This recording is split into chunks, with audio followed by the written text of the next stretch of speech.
Hey folks, back with a new vlog, যেখানে আবার একটা লেট ভ্লগ নিয়ে আমি চলে এসেছি। হৃদয়পুর গেছিলাম মায়ের অফিস পিকনিকে এবং জায়গাটা বেশ সুন্দর আর ছিমছাম ছিল।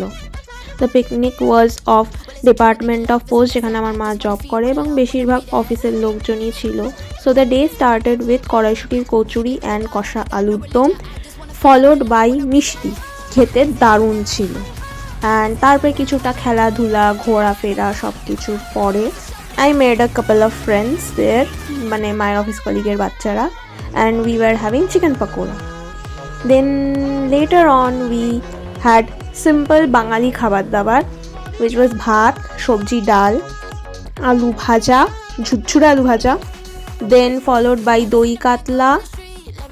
আর মাছটা দারুণ ছিল, আমাকে বলতেই হবে, এটা মাছটা দারুণ ফ্লেভারফুল ছিল। দেন কষা মাংস ছিল আমাদের লাঞ্চে।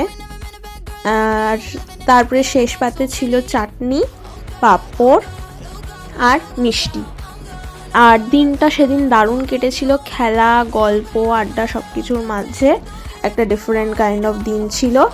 And that is it for the vlog for today. See you in the next vlog, যেখানে আমরা আরও অনেক কিছু এনজয় করব।